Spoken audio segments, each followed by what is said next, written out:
자, 썰레자 좀 합점 비라 먹자. 호스 합점 비라 먹자.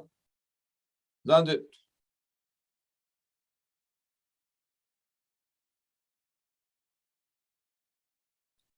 Ma'am पुनमक ngakpigani 7:30 da ngasi program si hozare ma'am पुनमक ngakpigani thank you very much am thagat churi harau phulop sori koi athubada koi program si hawna na ba koi thorang tu jage sona borbara kaina pigo isano yare ko ja thank you da thank you da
Zamang da krum jari ba da krum jari okay thank you churi harau kayam kuirage yawgira ko da lakta ngai jari ba jagi thabak sidi mai ni ko yam gi pheda ngamdana yaw yaw oh yam nungai jare yam nungai ngasi si za mayam mangan media bi yimgiri bi chinaw singda ningching janing badi manipur gi christian gi powari da koi wari liba ani na phangaraga li kiba wari hai taranga sinimita koi reverend dr s pati kumar with me ado koi wari liba phangnabagi thaba malang thaba na tawjorubani ado koi adugi video clips singdo mayam da thadok charakani it is the first time koi yamna historic oiba numit lamani ngasi seza daga loina thabi roja okay loina na koi gi yimbil bisnaw sna khagan janing basing asi se koi gi bharat na ningkha tambagi dugumba numit amani maramadana bharat ta leiba macha moina ekoina kaimati harauba kaimati nuaiba maramdi ekoi ningkha tamba leiba amagi makha da ekoi hingba ba se shugi porni ngasi shugi thozani loina na ngasi gi se naba ekoi thorang tawjarake ekoi gi ayamba ekoi chinaw sing sure ekoi haunanaba koi thorang tawjarakaduni yam punama warab swana ngasi gi program 6:30 da tawgadabani do achin bathabak ama leibadagi lambi gi journey da sangbi maramda 7:30 da koi on thokchabani ado koi gi ngasi mitai koi youtube ta hoji live chare yam punama youtube ta dum yengbiyo aduga zoom da yawir pai chinaw sing sunga sidi matam chi khra change tawkrabani na koi kari also koi thormasi haunana bai koi thorang tawgani yan hanmakta da ngasi gi panelists yamna ikai khunmatik charaba aikogi pastor mangizau ningthojam ko yamna manipur gi christian singi puari da yamna leaderaba koi pastor ma koi raktiyauri the golana koi yamna hawa young koi generation sigidama tungi mirun gidamakta achauba phida thargadaba aduga achauba koi ashama tawriba achauba maiwala mawalakadaba koi Johnston Sogaism koi raktalere ngakhreta thagachuri haro phudokchari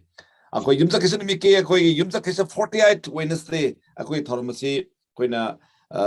still worship ki batang de koi ne nagadori bani Arangba Thoubunai haibasigi wan thokalona koi maramdi still worship haibasi koi church searching da masigi tongan ne koina wapa wero ado masigi thabak to wero koi khara chithanan thobadu mangan manipuri Christian media na mekutcha boina azugumba koi still worship ki wan thoksi Karino still worship ki maru Karino haibagi matang da koi ngasi ne nagadori ni ado ngasi ihanan bada odamagi jawu mangan media ki phapakta phambibida ma achimba kaya kai thukpiduna lengbi raktuna chugum mangan media ki studio golona ibungo market thagol tominaba phangzabagi dama ozabo ngkli thagachuri uda khurumjari uda I should target Yamnunga. Loyal Nangasimita Yam the young generation Sigi Yam Moru Todang Lobiriba Johnston Sawai Zambusu Mangan Mediana Konona Krumzaguluna Talam Tran Mangan Mediana Oxeri. Okay, thank you very much. I'm Tagachuri Hero from Duxer. Was it take Thoramasi? Akoi Adum Hokupayana Woma Kitang Ayanzage. Mamangi Yumzakisan Mita Equida Taukraba Duni, Equigi Christian issue or Suki one talk Karino Habida Kangiana. Ma'am, Havidam Labani, Havidi, still worship say, Joseph Katagi, Tazabayava, Arangba Thoubunai, Moibigi, Marana, Equigi, Iziple Bakta, Saktang, but Topodagi, Kanki, Lolanana, Iziple Bakuyam, Intabatava, Harabanuaiva, Lebakama, Wahenki, because of Joseph is the worship. Adana, Nasigi, Asugum Lobi Yamatana Panglava Tanzasidasu, Makhatana. Aduk yamna Josephki maramna Egypt lebagadu nungai henbangam borabade isti warsuki Maru ebase Karino ayo hang sigalona na mayam punamag ingbi punamagna wakan puning lakshin na balona na wakan puning tamina na ba tharumsi thamjabani lona ngasigi akoina nainagadu topic ase Christian Asin Arangba mi gi thabak Asin Arangba Thobu Thobugi maram Thobu Maru ebase Karino. What is the important role of the still worship? What is the importance of Christian still worship? So, Rana Mayamda, Wapum Krat Hamzage Asinarang Tobugi Maram Equina, Nainagado Maramna, Kari Maram ki Equina, Masiu Maru Ina, Silanga, the Hibasi, saying the Kangway and the Maruway. I quiki Taibang, Sembi Mapuasi, Equina Uriba, Punamak Asigi Mapuni, I quiki Portnate, Hibasi. Kangba Maruway. Ihan Hanbada, Port Punamasu Shibi Mapu Malay, Madutai Mapuni, Madam the Port Punamase, Equida Sinabo Arabasu, Port Punamaski Maputi, Equinati have some Ihanana in review Punamona, Equi Kamina Chani Subada, Equia say Magi Port Punamak Nak Shenaba Tambi Beni Havesni. Aquia say, time you ever say Magi Port Punamakasibo. I quite is the word by the Silanga with the Thoubunai Winanaba, Aquabu, Asum Bangak, and never Tambi Beni Havesni. Adukamati Bible reference to Matthew chapter 16, 27, 25, 19, 20, 1 Corinthians chapter 3, verse 12, FF. Number 3, the Ikogi port Oibam Amat the Yaudi Havesime Koinasin Mindangasta, Equina, coming of Yabadani. Lady of Malay report Panama say, Equigi report will be Amatalite, Equina Purga Sakadolite, Aquina Tanamnagadum. Sakidoba, Lakadomiro, Shinaraga, Purga Sapayado port, Lehurga port, Amani Havasima, Kui Hanana, Kui Puniwakan Laksaminasi, Adogolona, Equigi, Mahaki, Lantum Punamak Naxen, say, Maki for Pau, me Punamakta, Sandoknava, Equibu Naxel living. This very important idea. Kari Maram the Makta Asugumba, Equigi, Maru Ibano Habadu, Equina Wamang Yanzarabada, Punamak. Asigi Mapui born Sembi, but Punama Sigi Maramna, if Womaki Popa was me couldn't the Yomanabani have a understanding dominacy. Punamaki Mapui Womahana, Equipu, Nax and Banina, Equi Mahaki, Tazavia, Thoubunai, Amorgadavani, Maru, but Equibu Nax Hebi Maramna, Mapuna Nax Hebi begin Maramna, I couldn't assume Haki, Porchimbu, Nax and Gadavani Hibadani. So, Nasigi, Asuma Penelist, Nasi, Equi, the Pomle. Akwai tarak ba wamang yan kraba singi matang asida ikai khumnajara bai khoi gi senior most pastor ozan mangi jaw ning thozamda ihan han lakse ge oza ai khoi na hoji hai kraba mang yan kraba sing adugi matai singda adu manungda ozana Christian isi worship ki maru be Karino hai be se oza khara khari thambi se oza oza mil otopiro okay okay thank you oza continue Hamada mangan media bu yam target jari mangan media sibu operate tobiriba conduct tobiriba Reverend Dr. Kai Kumnajaraba Rannobo busu yam target jari sigumba yam namaman tangba sigumba channel asida ibusu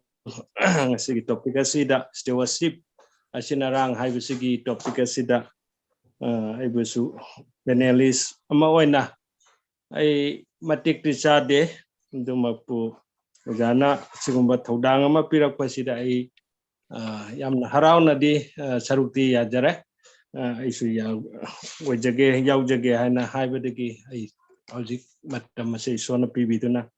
yaujaba phangan bire sigida mai sobung onkai letana thagachari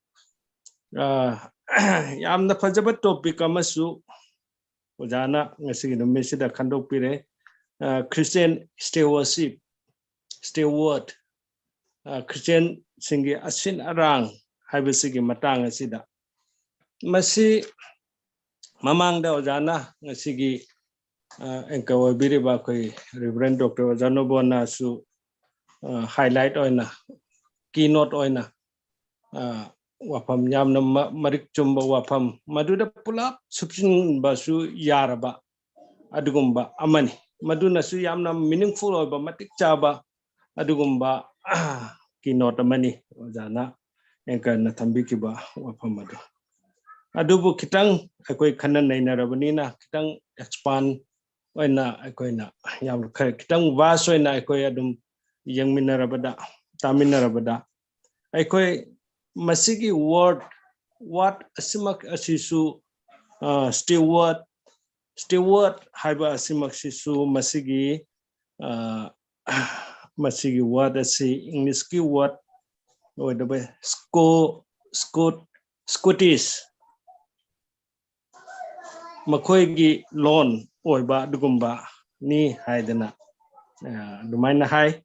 adoga masigi si English ta 80s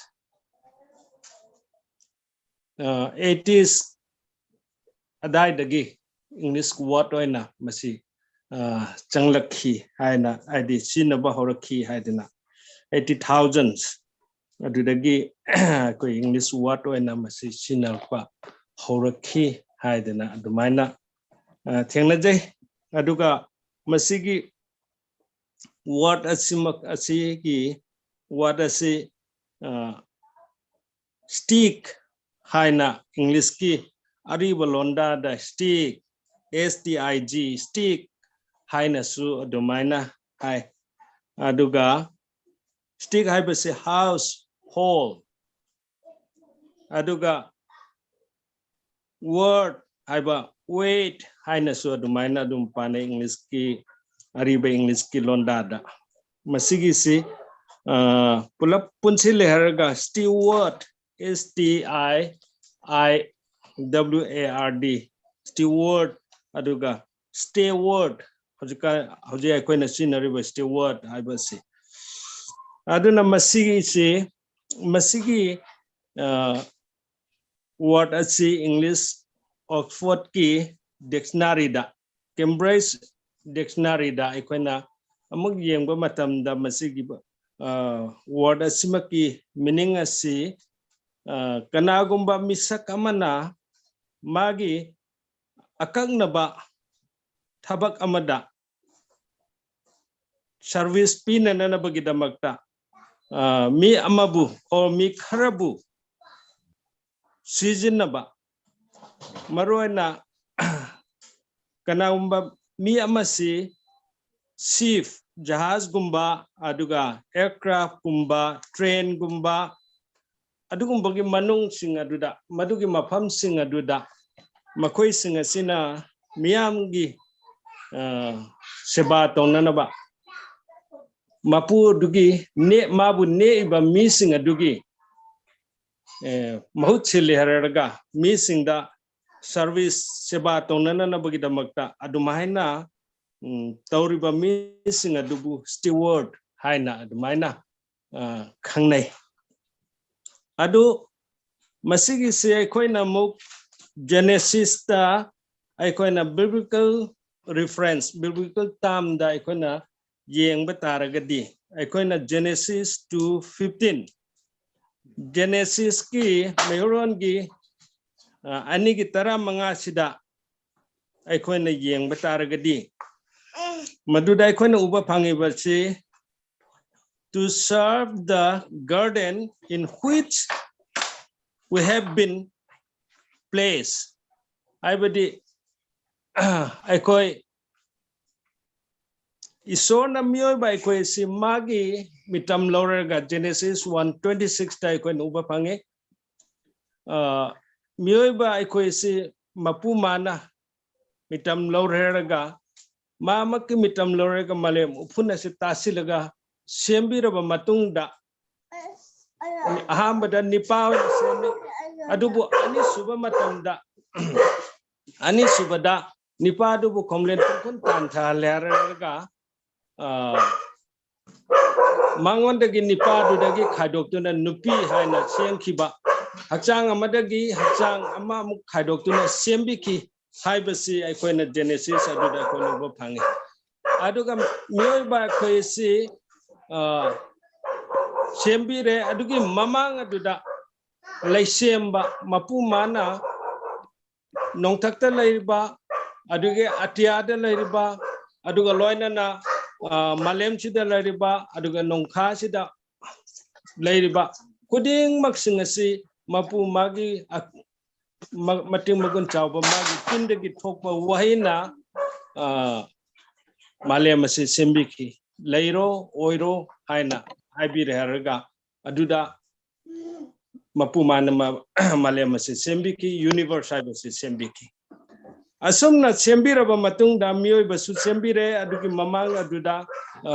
ngasigi universe sangsar haibasi sembiraba matung aduda mioi ba ekoyesibu mahana karaida nungaina thambigadage thamgadage thamsige hana khalakpa matamda eden kauba yamna nungai ba dugumba lekon aduda mapu mana ekoibu thambiki mapu mana sembiba mapuna taibang malembu sembiba mapu amadi mioba ekoibu sumagi mitam lobire haraga mamaki hingbagi nungsa so kam sinbireraga siengkiba mapu aduna mioba ekoi sibu sembagi maramase ngasai anchor na so habi kiba adumana taibang malemasi mapu mana semba khudingda numit mangani changna semlakpa asida numit mangani asi nongmagi oina mana mathang semlakpa matam asida yamna phajare ningthi jare habisi magi miengda amadi magi puningda penjaba magi miengda yamna phajaba adugumba pamjaba ningthi jaba adu singadu loina oirakhre aduga magi puningda su penjakhre sumai tawduna mathang semla iba poching si mapu mana yengba matamda yamna penba yamna nungaiba adugumba pot adu oire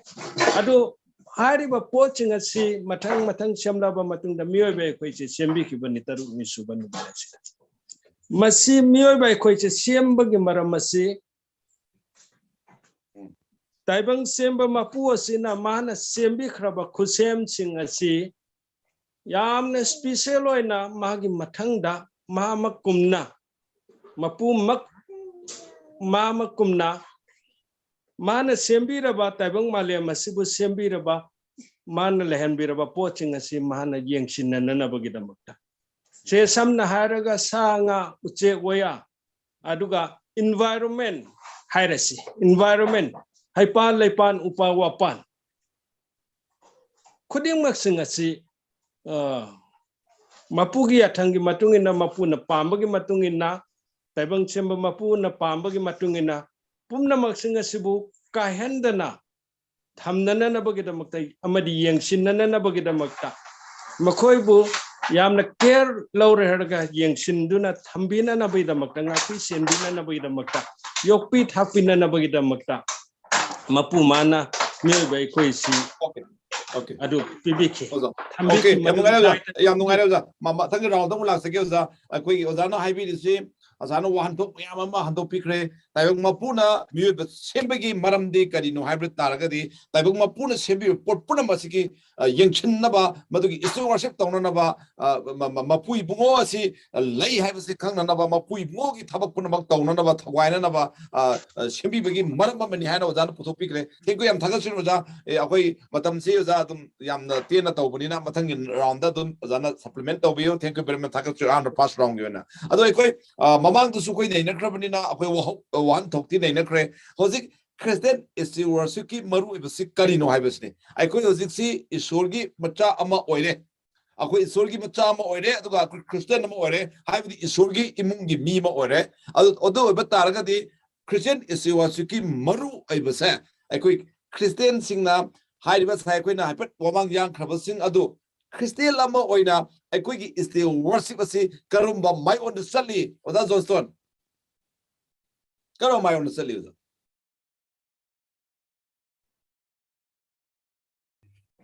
okay ando matala agat sari okay ozano bona isi haksang azana kankalam dire okay thank you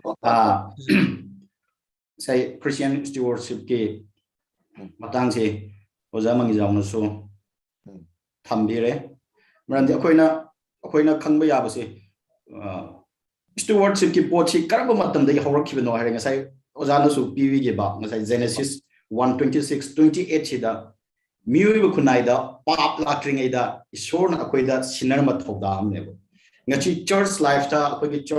akoina great commission haragedi akoi am lumna lowe koi pau sandok ta yade koi sebok sem da yade yes koi tami da yade haibasi koi am lumna lowe ba madu soi haibnate adubu high great commission asima commission achauba amagi manungda yaw pot amane adana high commission sidi Miyoiba kunaida pop lacting it shown a pyramid Genesis 1:26-28 harambasi. You have to manage, you have to multiply. I see a quick piba, I quick Bible get text Matthew 25:14-30, a quick parable, a quick parables of a quick talent to so aquina ubufangisi. Tamzilla you have in a day. Put my amum like a quida. Sure you walk sandopa, aquina tasty high within that day. Sandokani adubu, Madu the Natana whole Christian life sida. Steward ki potsi akoina mapung phana khangaba adu orgadi isorna hinganingba Christian punsi mahingdo akoina mapung phana hingbangangani haina su khali aduga haiba potsi ma akoi yam luna akoi khanthok mathok tai amuka so hannaina nexing jari miyoiba kunaida pap latringaida isorna sinekhiba thodang ama hairdi stewardship hariba potsi ne isorna akoi commission dawsi okay great commission go yaw ta bajai okay great commission so leram do yai adubu okay atopa mayam ma khoigi lei aduga matang second round gumbada matam legadi ei jaga do hage aduga mipum khudimak si hujiki Christiandom sida steward ki film se karam tawi hage si ai admission to biramba hojiki akoi pap to copy re promises of Christiana pap copy re koi akoi Christian oire isogi mungi mi oire ado koi Christian is the worship ki one to adogi maram se akoi na khangna sali hen lobra natra karo mai kai de pangi habido I petan kadam haibio do ne question ai hoi masi sali natraga sati hayo se haijening madum ma hai oina de lepning lai ning de adum oina ma koi manipur gi context da yengbada ai koi singluk mayam ma lakli Christian mayam ma lakli tongan missing anatpa fangna thabak suri hoi amaga compare to bada amana talent manga phangba amana anidang phangbo aramba yai adubu thabak suri stewardship si khangne hingi aduga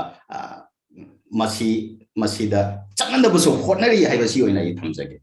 Okay, okay. Ako'y husiksi Christian issue worship amoy na masigi maru ibse ako'y nakhangaga ako'y chat na basu kan honor yoza azon san hambi sawai jamat hambi thank you am thakatsu oza magi ako'y sinsil laksa gyoza ako'y sinsil laksa gyoza asai ge ako'y poila man na matam su Christian issue siki maru amadi isona thabire porche mayam sigi maram na apho pausi sandok na bagi atong thabak amani hai aduda mi kharana puri badi lai report mayam singasi loina yon thoga lai report loi sinaraga madugi lan thumdagi amo koina mawda akoina mawda loraga ade tara khatang pirga thagol tawdabni hai bakoi conception mayam lai la koi lekhala ini hai jari azumaina lai report mayam si akoina loina loisalaga phopo santo o hai ribra natragana mapui bogona semduna lai report singasi phajana tekta kaidna thamaga masi puna masi isorge khusem ni ko haina madugi khusem dudaga khusem gol khusem gol na kresen na du ngak sem gol na pausan do koder beza kari moleza kari mole Ranobo na yamna cheng na phajana haibira o aigi maise aigi maise makre sum haijara ke oda kedra phajin de okay hoi okay akhoi isona pambase mana sembiraba creation singase thugairaga manghalaga akhoi magi seba magi thawan tawbadu mana maduda hena yamna pamba khoidaba natte haibadi aina mamangda ai haijakribudo mana sembikraba first day second day third day fourth day fifth day mana sembiba khudingmak singasida mana yengba matamda yamna phajakhi aduga magi puning yamna khoidakhi adugumlaba mapu mana semba poching len kraba wen kraba singasi masigi se aikoina kaitha laga aikoina mapu magi pen anabagi damaktani haiduna magi yatheng ilibani mana taw haribani haidana adu khaktang yenglaga taraga aikoina tawba tarbadi aikoi madusu mapu sona aikoida kitang pendaba du aikoi leigani haibasini madu aikoina kitang chumloi haibasini haibadi mapudi aikoida pire madugi mapu oibadudi aikoida pire adubu aikoigi asengba honor madugi honor adudi aikoi natte aikoi sin natte honor adudi sembiba mapu aduni amaramaduna aikoina aikoigi hojik kangi londa da haragadi environment so haiba yai environment so haiba yai aikoina environment sing aikoigi surrounding aikoigi oriba sing asi sing asi su aikoina masi yamna kaitha laga aikoina isogi thawan toribani magi athang ilibani ngai bani haiduna adomna kaktang aikoina yamna aikoigi wakhalon che thamduna aikoina changsilaga tawba tarabadi aikoi madu aikoi kitang mapung phadaba haibadi Christian ama oibagi iso thajaba ama oibagi jisu thajaba ama oibagi aikoigi asinarang oiba haibado aikoi nakan ama achauba amabu aikoina kauthoaga mirairaga kaitha laga amadana yamna chumnana honnana chumnana bai damakta honnabo ina thokani haina anumaina laujai aduna aikoi environment haibasisu ngasidi aikoigi ngasigi topic asi nainarubasida aisu kitang sum nainajabasida khanghan birakpase aikoina environment surrounding aikoida lairiba aikoina mapu oirimni aikoina mapu oireraga si anekpa yaukhenba adogidi anekpa yaukhenba sing makoinadi chaningba yausing anoiba adogidi adugumba phajaba yausing adu chaningba matamda thok heta hadog heta chathokpa aduga makoi machin pen na baidamakta makoigi mabuk thandana bagidamакta adumaina thoi hado he chaba asengba yauksenba adunadi asengba mapu adunadi madu chaningbagi mahuta makoi karaida kamaina soikigadage kanagi yengnabagi makuta mahaputa kigadage kamai tawra makoibu harau nungaina thambigadage haibasi asengba yauksenba mapu adunadi khalle haba anekpa yauksenba adunadi chaningba matamda adogidi chathokani aduga moi karaida kamai tawna leribano haibadu makoi mana yang kana yengsilaroi adogidi awaba taba matamda madu care lobiraroi aduna ngasi ekoi ngasi ki taibang panba si ekoi si isona taibang panba bo asuk nung sibire haiba si mioi ba ekoi sini sikatane ba ekoi na haina risi wajano ba ko mioi ba ekoi sini isona nung siri ba si haiduna isona mioi ba nung si haibidi haide oza isona taibang panba haibini oza ko taibang panba di haibini oza taibang panba se isona taibang panba bo asuk nung sibire haiba sida aikoi na interpret tauribana mioi ba ekoi sini haiba sida okay aduna masigi interpretation na se mioi ba ekoi khaktan natte haiba sine ba ekoi ngasigi numisida ina haijaningi se okay oza nungaire oza point du case tore oza isorna taibang god soul of the world haiba sida god soul of the man haide god soul of the world haibini isorna taibang pa nungsibi haiba sida mi akoi mi khatani akoi lobuni mi khatan natte leiba lengi pali potpona maksu isorna nungsi haibadu oza na thambire oza adada ngasi ekoi topic se is Christian is the worship ki Maru Oiba Karino hai basi oza hosi Manipur da lai ba Christian se oza 60% di Christian were na koi ma'am hai na re lai ba 60% se oza is the worship ki Maru Oiba se oza understand to when lo da lobi bra na traga oza masi khang bo wali nai na to wali han lobi bro ko to telam to khumbi oza telam janno bo masi ki se yamna phade oza na thambirai se aikoi khangde haiba makti ai haijaroi hojik yamna phajana aikoi na masigi asinarang Christian gi asinarang haibasi thajaba mo oina aikoi si aikoi yamna cheksin na ki na ikai na sobu ki baga loina na sobu thajabaga loina na aikoi masigi asinarang si church dabu orabasu society dabu orabasu aduga family dabu orabasu masigi Christian gi aikoi asinarang si aikoi dum tauri tawbadabu ngasai aina haijaba aikoi miyoba khakta natte haibase si aikoi na sanga je waya oza makha lang sagi oza asai oza gi point da akoi hujik tauri adu akoi masida tawgoda ba yamna wali han thabi bane okay oza point se oza mathang yam thank you oza mathang lak sage oza akoi oza johnson sogai tum lak sage oza hojik se oza Christian is the worship se koi beli dlei ba mite sing the Christian su yam jadri aduga koi Christian su koi hana na mite Christian oiba hanbo erabasu koi understanding si yam na nauri even theologian phobda koi yam na masing watri adugu chingi lamdadi oza koi theologian si oza ngasi de chahi chamagi mangda theologian leikrabani aduga sing mi sing panam su leirabani oza leiri ba koi as a whole Manipur da ba Christian sing na oza akoi leiba Christian issue worship achin Arangba Thoubunai multiply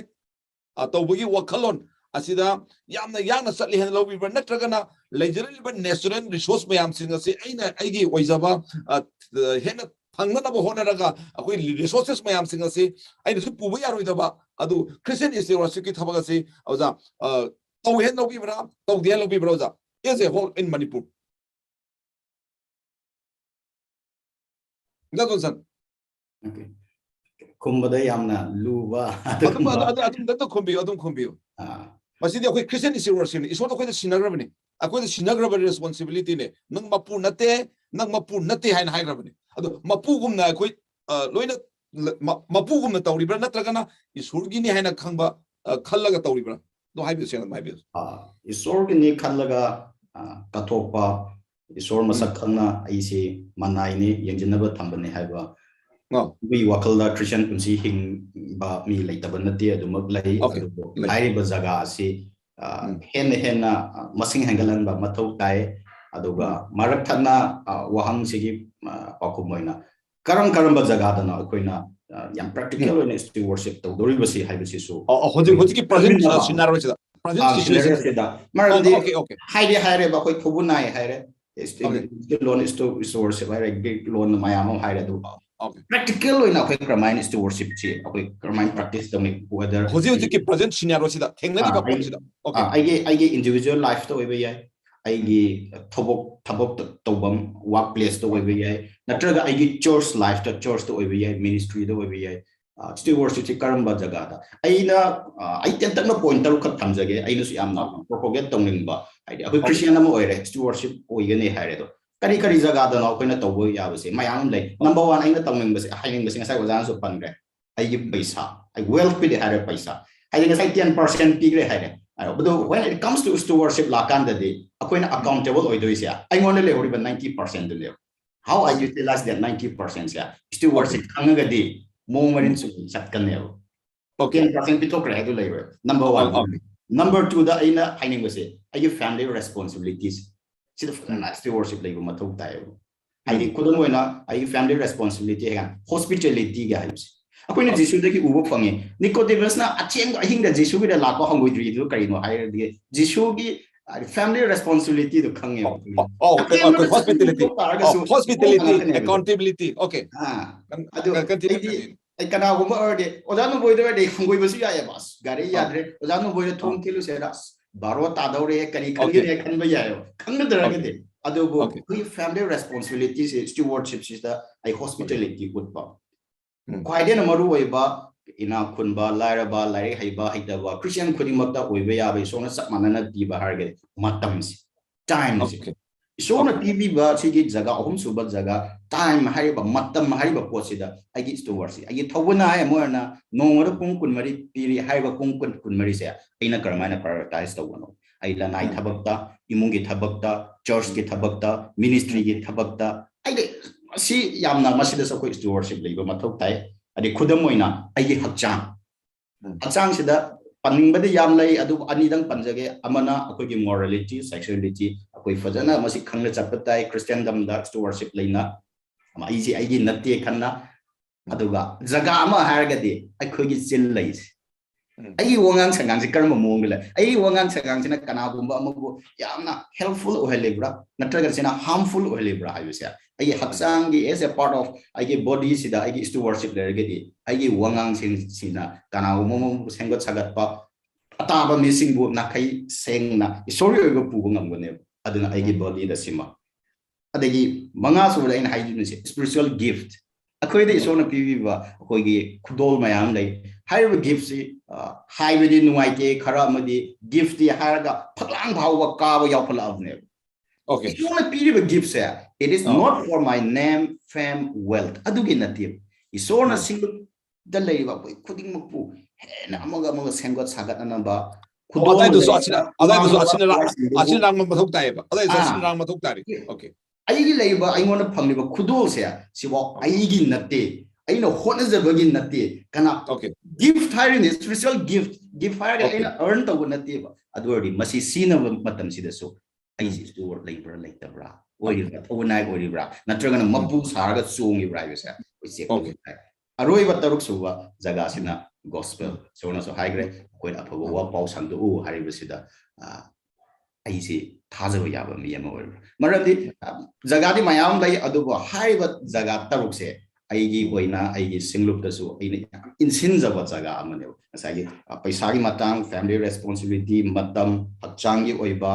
khudol amasung isol aphago wa pau pu ba se asida aisi witness spirit bra ambassador oiribra haiba se stewardship si uhan tok fajana khanglagade aigi imung dasu maumarin chungba christian punsi mahing hingani maramdi afaba imung ama oragadi afaba church ama oiganeba maramdi church hari se imung mayam na pullaga laptorineba church na phai hari se imung ama da chatla yengse adana okay okay oza thank you oza na inside the church ki matang da hybrid oza outside what is the outside what is the myth of stewardship outside the church oza akoigi church ki mapan gi stewardship ti oza wakhanda atai kari haningal outside the church da dinga sai koi da ngasai na ma haijabado ngasai paisa wo hayana outside the church sai se oza Christian amana church ki mapanda hingiba punsi mahing durang tra karino ozana church ki mapanda hinge punsi sinuki manung nataba mapan gi punsi haidi akoina leiriba creation leiriba ecology oibi ai adagi senmilon oibi ai adagi manu pangti na bo oibi ai so many akoigi stewardship tawgada silanga da mam leiri haijariba aside the outside the church hai outside the church asine na importance oi Importance of when it comes to the church ki matam da haragadi haksangi hoina church ki haina de Sunday no mo mikra maru puliba adu ngasai haigriba point mayam sitting aside I money matters ina krama utilize the we hiring aside 90%. See, not within the church, whole Christian life, see the weather, singluki manunda oigera, mapando oigera, steward see the whole, see that is the lifestyle. Masidi shorna hingu have a consumer indo, hingana botna with the masidi, oigeda winning, aduga. Hogi oira ran at rock oidra bahari masi hena oiva degree hingle and matau tai aina in asa. Other kana okay, thank you. Oza on Magizada question Sila Segoza. Hosimi am Hina Layoza, source the Yana Pava, Silang Bahiva, is your Siama Haiva, and the source the Yamna Masi, he is the best one in our church. He is the best one among the church members. Haina Yoza. A searching upon talking with the Dioza, Magi Sagi, stewardship, Sorgi about me to give Sola say, Atopa Madame one Ola Saki Haineza. I am Bana, I say, Ozagi Mota, so I did Kai Legoza. Was I wakandadi? Adai Matang do that quickie. Azagi mut octopio, okay. Outside the store. Janobo, Ekoi. Tell them the computer, tell them outside. Yamana Sunday Christian ko. Okay. Christian Semina, I never say Sunday Christian. Monday, Tuesday, Wikamagi, Manungda, Monday, Tuesday, when I say Sigi Christian Semina Pami, Madugi Christian do Yingningi, Haina Mina, Sumaina Haina Vapau, Layer Jaka. Aduna Christian si Sunday Christian city, pure Christian Oibogumna, Adum Oinare, Adubu. Monday, Tuesday, Christian, Sigi Sik, Masikram, Karmana, the Wage, have a sin have. I don't know outside the church, have a say Monday Christian ga, Monday Christian to Karmana, the we have a Manabagumbani or Jacko. I don't know. That question actually was a signing. As Hagi, a quick Christian is the worship, this church monk that the equate over say, Yamba, Hayden Lord Caesar, Hayden Lord Saber, such monk that the Pastor Shina, Deacons, and so many, that would have been yes, hallelujah, praise the Lord, amen. Mapan Tola candidate was a Christian is your Sakamzi was a Luina Magum the Toriosa, as Hagi Matansi Karino was a. What is the reason of that? Other design Hajari. Masigi Yamna Chauba Maram si Equida Hajabasi Amadi Equida Polna Habasi Aina Ngasi Hinglibasi Aina Nate Aginung the Christian Hingbiban Tawani Sogi Tawani Hingbiban Aduna Aigi Aina Hinglibasi Aigi Mahinatre Christa Tawani Hingbibanina Christian Maman Piduna Lake Rabanina Aduna Equi sing a Savajana Suhabire Equi Equi say Equi Nate Equina Pugadova Ama Power Late Hadena Aduna Equi Thoubunai Oirabadi Asinarang Oirabadi Equina Pelan Gadoribasi Equina Kine Kaina Sakadoribasi Mapua Dubuni Aduna Equina Charski Mapanda Su Equina Hingliba Nomagi Oina Hingliba Amadi Jariba Taiba Amadi Ngangiba Saiba Dinariba Asida Aikoisi Isana Isabu Aikoisi Asin Arangamani Asin Arang ni Aduna Mina Koibu Yang Libani, Mina Koibu Taga Doribani, Mina Koidagi Tamga Doribani, Hibasi Aikoina Cow Daduna, Aikoina Jacksina, Christian Jacksina Chalu Habako say a Masul Lake, Adoko Mam Sanaribaduni, Aduna Aikoisi. Jacksina, Equigi Wangang Sangangda, Equin Mingonda, Minung Sigaloina Nangangba, Amadi, Lamcha Chajata, Equin Mina Chingnadaba, Mawonda Equisi, Ahingamada, Ahingda Magi Jagadu, the Paukiba Matam, the Madu Chaki Habagi, Aichaki Habagi Mina Chingnaba, Lahendana Bagita Makta, Adogi de Jagama, Migi Yumama the Changamaga, Tokiba Matam, the Ayamala Ambadu, Karitawi Habadu. Mina Kandanana Bagita Makta Madugumba Monda Tajabaya Monda Adugida Equisi Hingba chatpa masi akoi si Thazaba yaba moongda akoi outside the church orsu akoi asi thazaba yaba moongda akoi asi Christian still worship amani akoi tawriba mani asunramba ma tawriba mani akoi bu thazaba yaba moongda akoi asi Christian ji hingbasi akoi maru oire haiba awjana su yam thang thambire ja yam thakchu hero phondok akoi topic si oja nipuni pan na doini asi ani da hodang ngai oja makan matang nei rakidoni tongan ba akoi topic si Christian si worship matang da akoi tongan ba mayam lairi 46 topic wali bani maramudna ngasi gi midang sida koi ai last question namtang ai mayam sida ai oza animakta ai thamjage pakumse dum tiena akoi oza johnson so adum akoi khumbi bana phagani hena khale oza tiena dum khumbi oza Christian is to worship haibase oza madi baru haibase akoi khange akoi tangai phadna tawdaba yadraba thaba amani haiba is worship asunrang bas isogi mi moi banina isogi pot khudimaki ngaksen bagi thaba adu ibungo mahaki po box to pay tabuk so koi madu yauriba pot amani is you siki manungda topic amani hairi za zon sana so yes right to me amna po haibisida sagi we yoni yaw rabani is you siki tabuk se pull up yaw sala ibne po haibisida aduna ozik akoina bakhata na koi question si laksa basi keno haibo oda zon sana hoziki Christian is to worship haibagi magi one toksi akoi kharam kai koi khange hairiba Christian is to worship si mapung phana tawbu yana naba akoi Christian singna kari taw mathok tayo ja wahan thok sig pung pha ba yam wahan thok ai tare siga tawbu yana naba koi kari paket mathok tai sai tha ke Lucing basing takpi tambi ba lucing basing takpi tambi ba da bai matik saraba oja singna singluki leiba miwai singda masi Karino aduga matau karamda masi aikoigi Christian punsi mahingda matau karamda masi bu akoina thagol tawgani haibase khanganba mathau tai haina ina sa tawe tapi tambi ba yautana tadana de khangoi haina ina wakal tawjai aduna maruina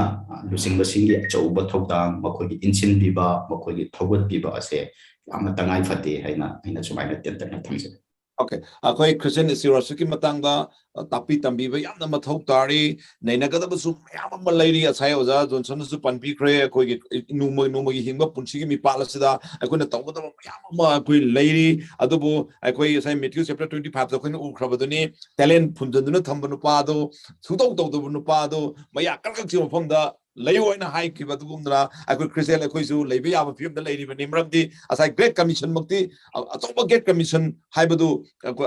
maramdi papa ajing the great commission oikrabani ozako a great commission lama oirabani akoi masi tawa haidana ado akoina papa tar matungda akoi maramna malem pithvi se akoi sira phangaba lekang la oikrabani haijariba yes da johnson dai mo hangjani si kanu haibo hoji akoi prabhu ji sukrista thajara matungda akoi maramda mo malem se lekang la oinga doi proja akoi maramda malem se lekang la akoi oiga doi bro masidi isori kusiam le devo aikoi isor khambaba matung de aikoi hana lairamba dege hojik ne na gyan tapam thoi haina aina asa okay hana lairamba dege hojik na hena gyan tapam thoi akoi amukana malem sile kangla akoi amuna ohelaroi se maram de akoi pa kupi phanglabani aduna akoi amukana akoi na malem sile kangla ohelaroi se odamaki jaw kari mo le oza akoi maram da amuksu malem le kangla ohendori proza Christian sing masi oheloi da bane oja ko okay oheloi da bane henadum masi sona akoi da mapu magi mathangda magi ngamthangda mapu oina chinat yeng chinana bagi da makta akoi da masigi phamse asinarangi phamse hapkhraba akoina masigi male masibu ngasi se samna haraga uwa yanthale ko ja ko janoba uwa yanthale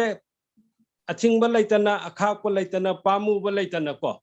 adugidi checksin ba laitana akoina uwa kokto yanthale aduna ngasi akoi maduna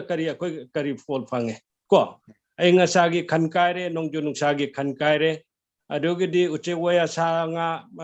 leigadau budu marum thupaga leijagadau budu leijaba phangdre sanga nature na Isona piba sanga singdong ngasi sau che kaya ubo phanglaktre ko adu sau che leibagi sukan ba mayam ama leiri ne ba myo ba khoi gi damakta ko khoi gi chinjak chu oirim ni adu agi di madu khoi gi mapan tang ga leiba su khoi mayam ama su leiri ba ne ha ba ko adu na ngasi khoi na madu akhak ba leitana pamu ba leitana thing ba leitana khan tharu ba leitana khoi na uwa yantat pa adu di sanga singa sipa pangata hadok pa chathok pa adu di manghan batan ba mang tang na bai damakta poison kaya sinaba lang kaya sinaba ko net kaya mai torega kulai kaya sinarega environment sing adu di nature sing kuding mak singa sim manghan tan bagi thabak chi miyo bai khoina torega male masi amukasu amu isoge sirap chi phangna na bai damakta Masigumi tabak sidi ay koy nito hay daba hay dare ko. Tawroy daba. Tabak amani. Amukan na malim sila kang la koy maram do koy hilroy daba. Ato po hay na launa na sidi malim masi ay koy ato mati ay koy lekang la uira kato mo ginagsilak laban ito na yembi puna magna Kristel lang mo na Prophet Jesus Christ gi thazo macha mo na amukan na malim se lekang la di hilroy si ay se na sige koy kanan na basi da ay koy phangjaw po lam ato ni koy maram Pasun na inagre inoy lebda oza Johnson sabay jamna kari haibi ningi oza nga sige topic ke maram na telap na wahi khra aroy boin haibis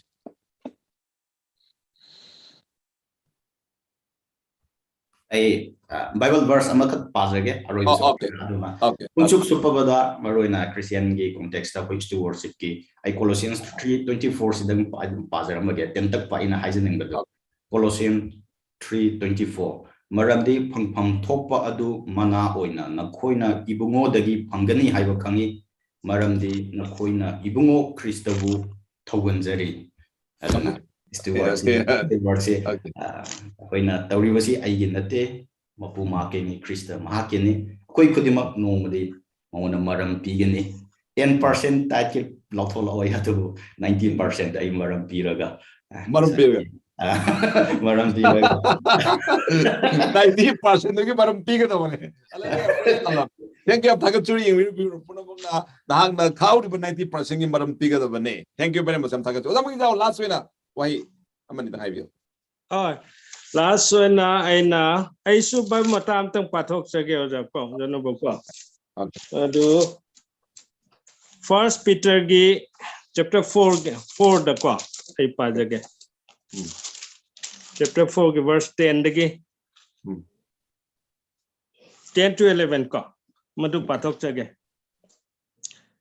mi amamam na khudon phangbagi matungina nakhoi na sen gi marakta isor gi makhan makha ayamba thaujan gi afaba dewan singumna madu thaugan tauno kanagumba mina ngang labadi isor gi ma pautak oibugumna ngang sanu kanagumba mina thaugan taurabadi isona pinabiba pangangi thaugan tausanu aduna maram pumnamakta isobu Jesu Christ gi mapana thagat nananabani ibungoda lomba naidaba matik mangan amasung pangan lay amen okay isobu agat abani haibani ozagi se ko haibi oza telam na haibi hoi aduna ngasi aikoi ngasai talen gi matang da su adum hainare aduna aikoi si mapu nate mapu magi thaugan je aikoi tauribani aduna aikoi nai maseni thaugaloi maseni aduna aikoi ngasi Manipur gi contact ta haijaragadi kitang haijaragadi aikoi si amaga amadi kasunati habagumba aine heli habagumba sugumba gi wakal che aikoi kanphadaba kanpharoidaba puningda sungtam thamoidaba kan sukan khaloidaba adugumba wakalni aikoida leiroidabani aduna isogi macha singoiba amadi hajadrabasing amadi mapuma isona sembi khraba pumna maksing asibu aikoina nungsina aikoina konbidana yengsin bidana ngapi sen bidana amadi loina bidana miyobasingi maraktasu aikoisi pap chenba isorbu khangdabasingi maraktagi aikoisi magi pakoloi oinana baidamakta aikoibu hana khandok pirabani aikoisi aikoine hena phabagi maramna isona aikoibu khandok pibanate masigi phamje aikoida happy banate adubu aikoibu sunungsiba aduga chininaw sing khangdaba sing chu nungsiba makoi gi mapamda nungsibe gi pawgena se nungsina aikhoibu aikhoina makoi da tamtho nana bai da makta masigi asinarangi phamse aikoi da happy bani haibase aikoi khangduna chawthokpan napan amata laitana akhangba saba ahiba saba natana nem thana nungsina masigi thawgana se aikoi ngasigi numit aikoi tawminabadu akoi oisi haibase ai thamjage. Thank you. Yam Takachura for Docturi, Quincy, Penel, and Yam Takachuri, the was a quina among Mediana, Tamjaki, Bokonsaba, Karati, Koyabi Riba, Zoom the original Sina Karigumba, Hiningba, the Penel Sinda, Tagatningba, the Karigumba, Hiningba Lergadi, or the Kagumbo hanging Balergaso, Koyadam Batam Tamzavani, the Nikoi, Sina Miami Yabidi, though Yabi was in the gay Koi Matam Karahansi. Any question or any Habiu, ma'am. 그리고 그 하이빈 boleh가 대담 하이비요. 어떤 방절이 여비리바 그 좀 여비 좀 나오신다. 뭐 항도표도 하이비요. 무슨 프로그램 그럼 또 해도 하이비요. 매암 좀 거의 어떤 비절이 거의 이 미리뷰 푸는 막나 무슨 프로그램 아들 마땅시다 좀 거의 좀 하이비요. 오케이. Thank you very much. 타가초리 하러 fon독처리. 이 미리비스 나오신 푸는 막 Yam hybriding balay gadi hybiyo matam hangtuk churi. Okay, somorjit kwerapam. Thank you. Oza ahal somorjit Dr. Somorjit kwerapam kwerapam hybiyo oza hybiyo kari hybini. Mangan mediana sigumba thoram si satharak pasida yamna thaganingai lai adu ngasi gi nainari sisu amba phajare hena lawe aikoi gi maru oiba resource pasalani na Pikiba washing she and I am a tab the Nunai Matang Christian Kunchi Thoubunai Amani have a mayak saying na Nasino Missidaso Pale Christiana Mo and I could be Church Manunda and with Church Kimapanda Equity Thoubunsi Church Manunda told Sumina Mapanda Su Tawgadabani Highway Tim Yama Pazava Thoubunai gi Artasi Mayak Shang a Lehana Lowy. Si Pow was in Tagataning ba Wahia the way. Thank you, Dr. Somorjit Kwerapom. Thank you. I'm Takachura from Doctor Leviragadi Matam Tamjagi. Anagomba hybrid to Pinabelagati. Yawi is announcing Martagi. I don't know Matam Doctori Copinaga, my baby. Okay. Okay. Huziki when a day Toromashiro Shinzanava, Mayamdagi, Ayava, Longerage, Loinana, Matangi, Yumzaki, I view topic Simatada. Christian SC worship, Hibasiki Matang, that Tongan by Hiramamaga Putotuna, a queen Nagadori Beni, Nasiki when a day, Penelis, Ani, Kakomatic Charaba, senior pastor. Ozamangi zoning Tujam, the guy Quiggy Johnston to Quishawism, Yam Takatri her up on Doctory. Loyal Magan Mediana Potuxa Bangasigi, Imsaki Bible name Nabagitorum, Christian is the Shiki Maruiba, Tabi, weighing from Tagatruna, Lakliba, the Gitangs and Mickey, and the Mudan wearing Kaita with them that Mayam the Motor Soy Makamuka again, Christian and shopping. Christian Awanagi, Aruba Tanka. Kanana Nabagi Torom Mayam the Snukcharakani, Mayam Punamak, Zumdam the YouTube the Yobio, the Golana, every Wednesday, every Saturday, Mayam Persona to Levio, Magan Mediana, other with the mark, Christian Punsi, the Hen, Magan Topuyaba, Panguyaba, Proganguluna and Pujarake, Nasiki in a day, Magan Mediana Saduksaba, Torom, Bible Nainava, Christian Isurasuki Maruiba Torom. Matang Lucinzeri, Sorna, Tabi Kraba, Yin Bikram, is on a port people. Matanga Sidang, a sigo in the day, Mayam the Gay Canon Vidalos, Sorna Port People. Tagaturi, Tagatari. Thank you. Thank you. Thank you.